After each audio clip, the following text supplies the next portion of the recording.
Je me revois encore attablé au dernier bar du bout du monde, me prenant très sérieusement pour l'homme de minuit, et portant une oreille distraite aux incantations sacrées que scandait tel un monomaniaque. Un moine très bonzoïde, là, juste sur ma gauche, occupé qu'il était par une tentative de lévitation, ma foi, plutôt problématique. Dans l'air enfumé flottait discrètement un Rhapsody in Blue, alors que mon esprit vagabondait un peu au hasard des pages de la philosophie dans le boudoir, et n'eût été de cette lumière toute fractionnée au velours magenta, je crois bien que j'aurais sombré dans quelque funeste amour de perdition. En fait, j'avais repéré dans mon collimateur ultra-sensible, là, droit devant moi, la fille de Jade, qui sirotait, mais avec une langueur, un mazagran tout fumant. Mon cher Jean de la Lune, te voilà à la croisée des destins, me dis-je quelque peu hésitant.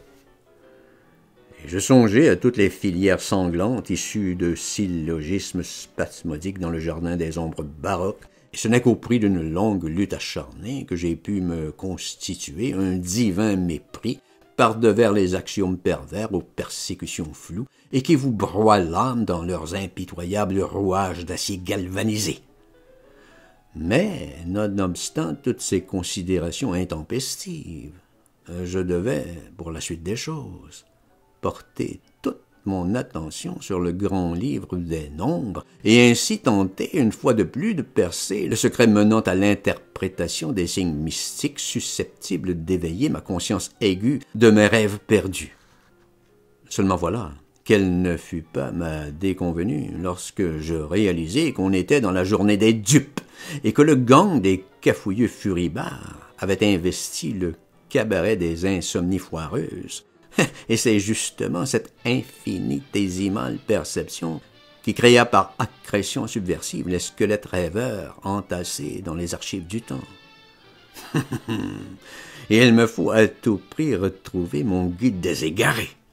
Déjà, un grondement sourd et menaçant annonçait les brouillards magnétiques émanant des sinistres souterrains de l'ennui. Mais quand on aime son bourreau, me dis-je, bien conciliant envers moi-même, et je me laissai écouler doucement dans les plaisirs charnels d'une mélancolie toute soumise, ce qui me permit in extremis d'éviter un funeste carambolage.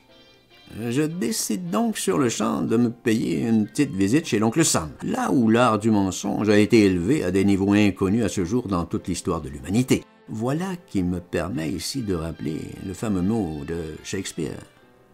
Le vrai se confond maintenant avec le faux, et le beau avec le laid. Nul doute que les GAFA y sont aussi pour quelque chose.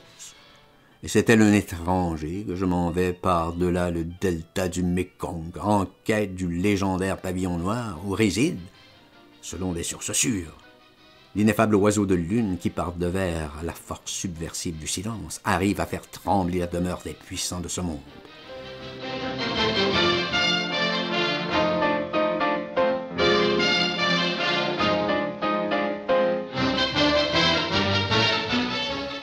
C'est donc ainsi que, parti en quête du Valhalla, j'en fus quitte pour un Alali impitoyable, car tel que prédit par le grand oracle de Boréali, je me retrouvai en plein cœur de la campagne de Russie, en fait, dans l'épisode de la retraite, et plus précisément au moment même de la curée générale.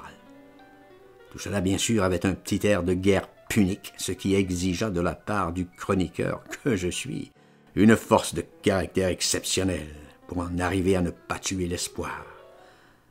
Mais vous me connaissez, n'écoutant que mon courage indomptable.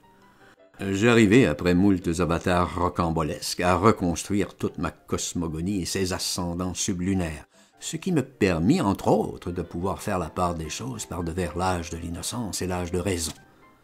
Cela étant dit, on sait très bien que le parfum du bonheur est plus fort sous la pluie, et c'est en écoutant un récitatif spéculatif de Cosi fan tutte que je songe aux misanthropes.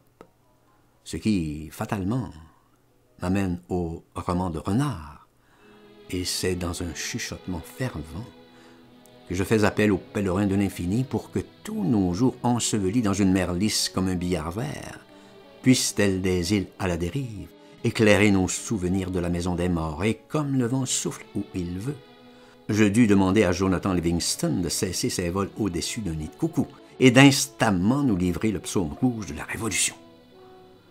Et c'est sur la valse triste de Sibelius qu'on put voir défiler en silence absolu tous les damnés de la taïga, ployés qu'ils étaient sous le joug du bras vengeur des blafards de cité mongole. Et on pense ici au château d'Elsingor, où résonnera pour l'éternité ce puissant anathème inquisitorial. Il y a quelque chose de pourri au royaume du Danemark. Apportez-moi la liste des coupables, pour que les porteurs de Pentateuque, initiés au grand secret du roi Soleil, puissent, par le biais de la troisième sphère de pouvoir, infléchir notre course effrénée vers la mort.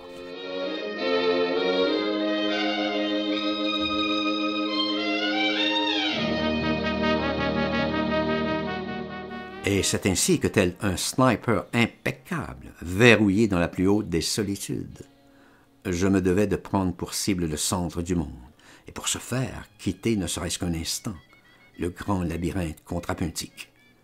Toutefois, même dans le meilleur des mondes, il y aura toujours une reine morte.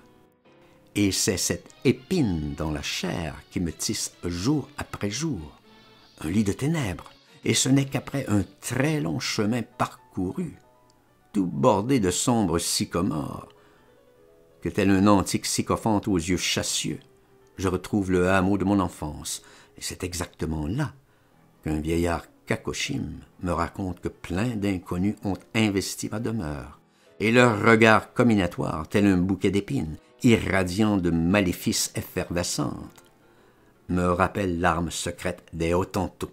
Aïe, aïe, aïe, me dis-je, que faire? Bien sûr, exécuter mon pas de deux d'une élégance époustouflante, ce qui produit instantanément un mouvement de dérobade secret, connu de moi seul, et qui me donne accès à l'étrange et mythique bouteille obscure, par devers laquelle la fée Carabosse elle-même m'introduit dans son palais mirifique. Et là, sous une monodie envoûtante, sourdrant d'on ne sait où, il nous est loisible de deviser paisiblement, dans une sorte de félicité très miraginaire, loin de toute forme d'ascèse contraignante, des vertus tout à fait élégiaques du Gaspard de la nuit, de Maurice Ravel. Voilà, à votre bonne santé, mes amis, et santé à toi, mon très grand ami Mikhail Biankovitch. Oui, monsieur.